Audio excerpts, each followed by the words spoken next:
Thank you, Right Honourable Speaker. Right Honourable Speaker, I'm excited by the prospect of having the Honourable Norbert Mao having to answer to questions relating to transparency of elections at this moment in our constitutional history. Because for so long a time, he's been a victim. And if the next election in any way becomes botched by virtue of a wrongly assembled register, he will be both a culprit and an abettor of that fraud. So I am happy he's here to answer to these questions in earnest. I have a few issues for him, Honourable Speaker. One, what kind of register will finally come out of this process? Will it be biometric or manual? Aware of the trouble that we had in the last series of elections, courtesy of bearing different types of registers used concurrently at polling stations, and what that heralded in terms of transparency, especially in trying to curtail multiple voting. Two, Right Honourable Speaker,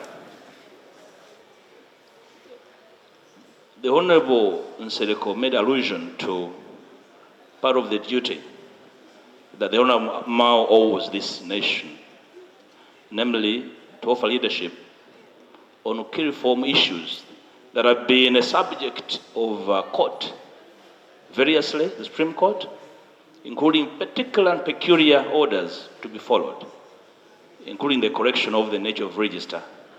I want to be specific. The Honourable Mao is alive to the ruling in the Karali State University of the Attorney General, to which there was no appeal lodged by the Attorney General, that the continuation of disenfranchising Ugandans in the diaspora and prisoners is a serious violation of their right to exercise their civic rights. So are you going to abet this continuation of this violation?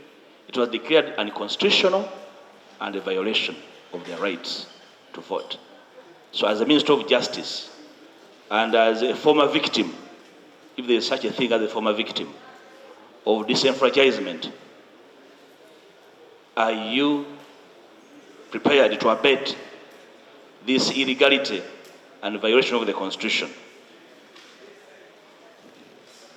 Lastly, second last, I am aware some months back, the Honourable Mao was very warm and enthusiastic about constitutional reforms and electoral reforms, and that the Speaker will not extend my time. Kindly allow me to. He has indicated that propensity not to extend my time. That Honourable Speaker, I'm aware the Honourable Mao's enthusiasm has since gone down, because allegedly he had a very good document on reforms, electoral and constitutional, including the transition. And because of that last statement, some people broke into his office and saw everything, the document, the computers, and he has nothing now to work with. May we know whether he's working on something fresh or he needs help to go back to his text that offered this country some gleam of hope that would transition. Because the question I would have asked the Speaker, you're going to answer, and of course, I have a procedural matter I would reserve to the Right Honourable Speaker related to that matter. I thank you, Honourable Speaker. Thank you. Honourable Minister.